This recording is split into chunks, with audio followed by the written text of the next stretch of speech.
welcome back to my YouTube channel.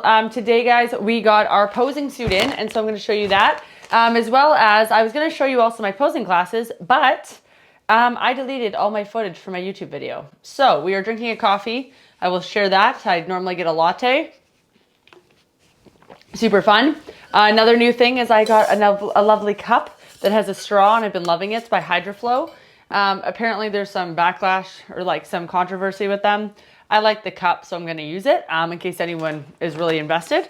And then, yeah, we got our posing suit. So that doesn't really sound that exciting. It was really cool when it came in. I did the unboxing. I had the posing up, and I was like, I'm going to click the posing, and I clicked it, and we purchased the posing together. So just catching you up with what you missed because I deleted all the footage. So on that note, this is kind of what the posing suit looks like. So for anyone who doesn't know, I'm trying to take this from like a very beginner standpoint because when I tried to compete the first time, I didn't have any of this knowledge, and it was super frustrating because after the show, I learned all this stuff that I could have done to be 100%, and I felt like all my hard work was wasted, and it really was frustrating. Like, it was honestly, I think I was more mad, and I'll be totally transparent. When I did my show, when I got off the stage, I was like that person that could not lose. And the reason why is because in my mind, I had done everything and it still wasn't enough.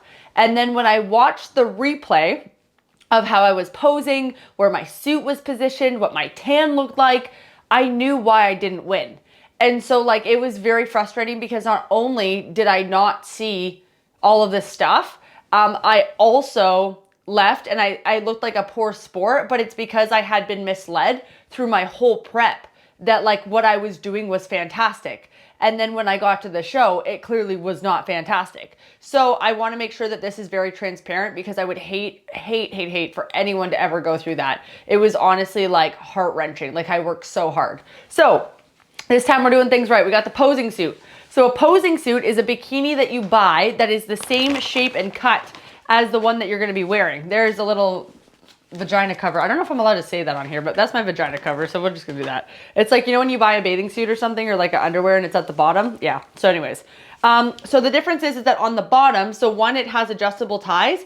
So as you get smaller and smaller, you can adjust your suit, so you don't have to keep rebuying different clothes. It also on the back is gonna have the cut that you need for bikini. So this is like what mine looks like. I didn't realize it was so shiny, but whatever, like I still like it. I got it on Etsy from Amber Competition Bikinis. This is a double D top and then a medium to large bottom or something. I think it's a medium bottom. I don't know if that makes sense. And it is a pro cut design. So it's a pro cut if you guys want to know what that is. So there's like the Brazilian or there's the pro cut. I was directed to get the pro cut, so that's what I got. I don't really know the difference. I think Brazilian has a little bit more cheekiness to it, like it covers more, but this will go, you know, right up there. So that's the bottom, that's the front, this is the top, pretty standard bikini, and again, has the ties in both areas because as you obviously prep, you know, it's March right now and I'm going to be competing in October, so we've got a ton of time to go. I also had footage of me actually practicing posing. I will honestly say that it was not cute, so I don't know if I'm going to share that. Maybe I'll share that later when I'm like super good and lean, but I feel like some things just need to be saved for a little while until we get a little bit better, because it was pretty atrocious. You'll be like, whoa, Sam, like I thought you looked good in your progress photos, but yikes.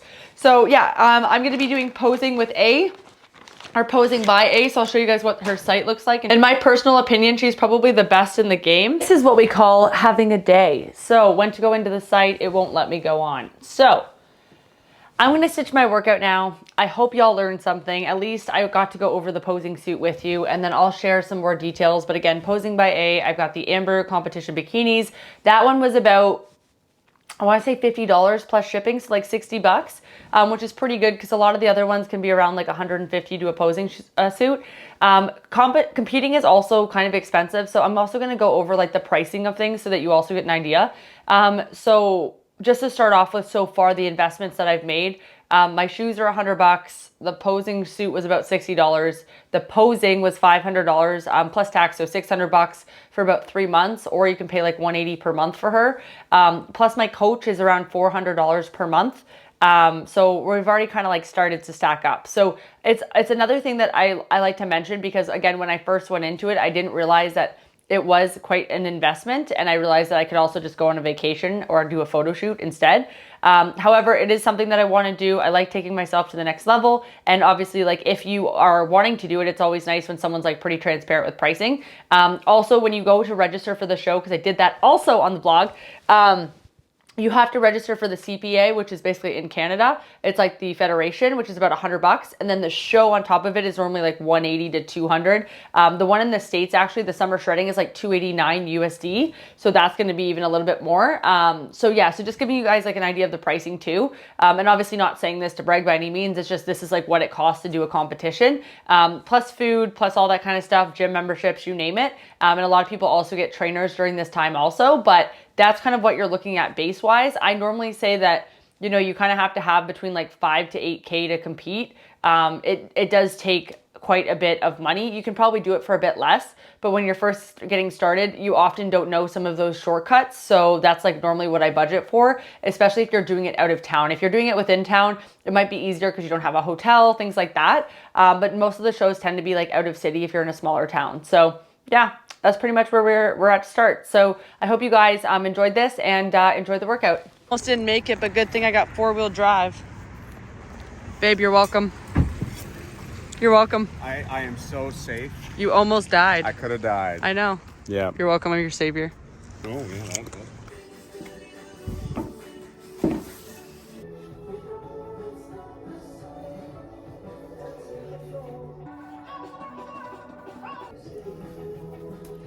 All right. Let's go. So I started this workout off with some hip openers as I was going to do some heavy deadlifts. I decided to add these clips in because this was a day where I was feeling super bloated and just like my stomach was not feeling amazing.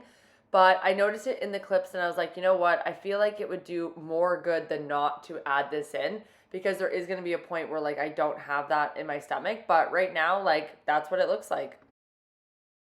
From there, I went into some hip openers. So my little secret tip for when I go to do like heavy lifts is I actually do like side and kind of like 45-degree kickbacks, just with my body weight, but I find that it really engages my glutes. I've always had problems engaging my glutes, and so this has helped me a ton. So started off with some trap bar deadlifts. I prefer trap bar because I find that it's a lot easier to, one, engage the proper muscles, but also it's just a lot less compression on your low back, and I'm able to get more of like a leg workout as opposed to like my back hurting and my compression setting in later on, because I do have scoliosis in my back and like compression in my low back.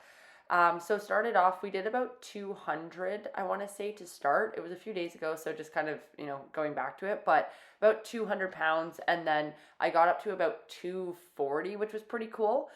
With the trap bar deadlift, the biggest thing that you have to understand is like, you need to get the slack out of the bar. So as you retract your shoulders back, you want to take the tension out of the bar, and that's going to improve your lift so much more.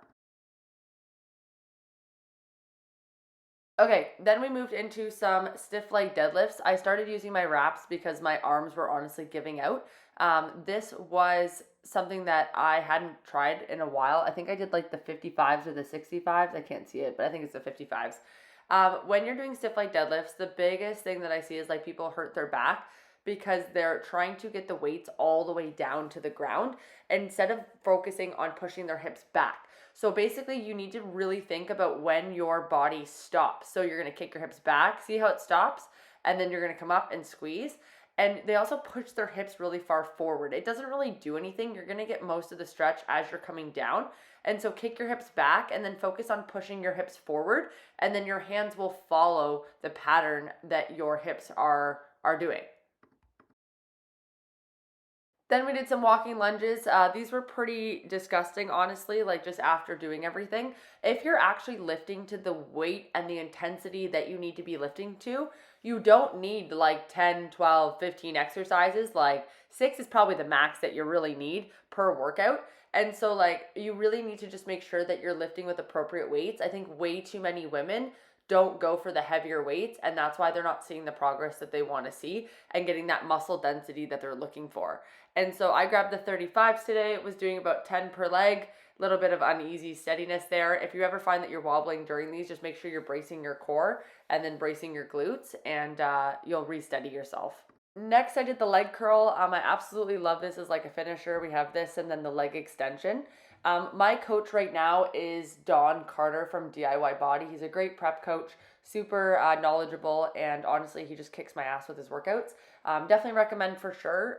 But this workout was designed by him, so I always like to give credit where credit is due. And just like you guys have a coach, I also have a coach because you always want to be learning. Honestly, I don't think I would ever hire a coach that doesn't have a coach.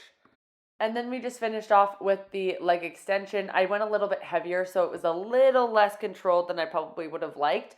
But again, this is why it's also important to look back at the videos because again, we all aren't perfect. And sometimes you're like, look back and you're like, why was I going so fast? I probably could have dropped the weight a little bit, but it definitely was a killer workout and super glad that we did it.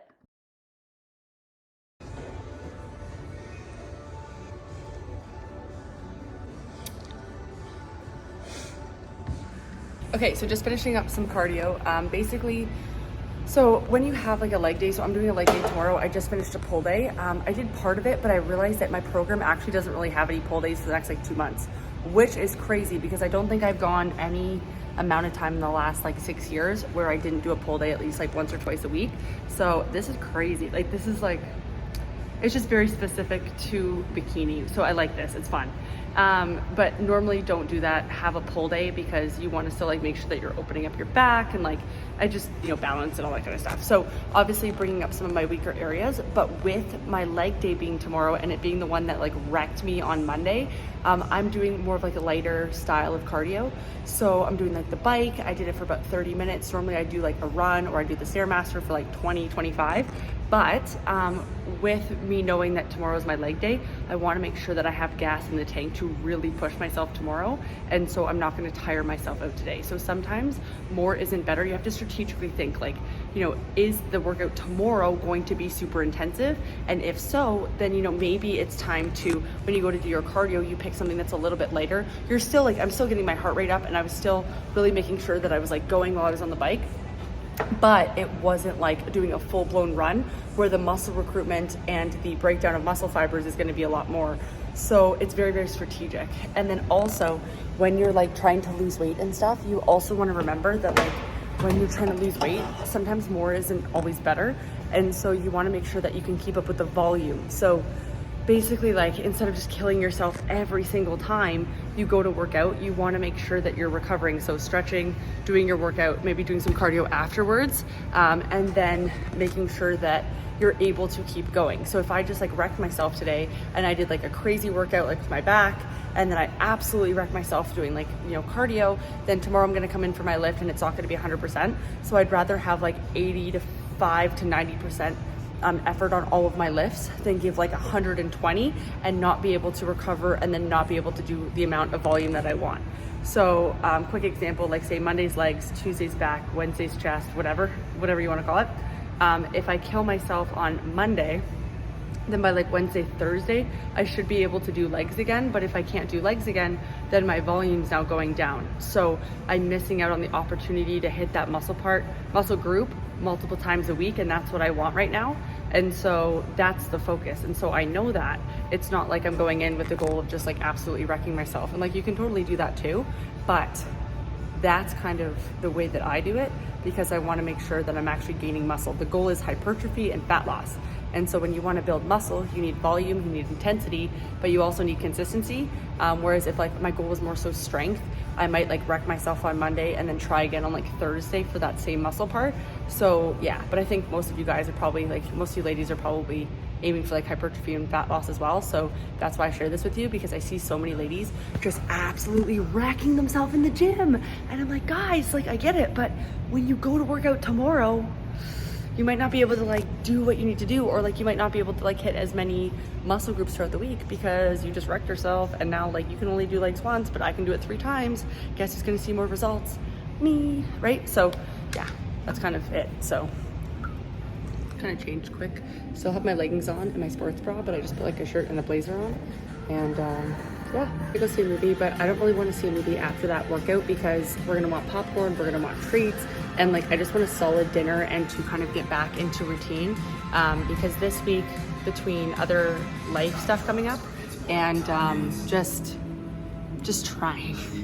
It just hasn't gone the way that I wanted it to, and so I'm trying to not put myself in an environment that's going to set me up for failure, because I'm going to want popcorn, going to want all these things, which is okay, but I just don't want to make that choice today. So yeah, we're just gonna do what we want to do and go eat a really good dinner, and then go home, watch a movie at home, have some like healthier snacks maybe, because I do have some calories left, and that's pretty much it.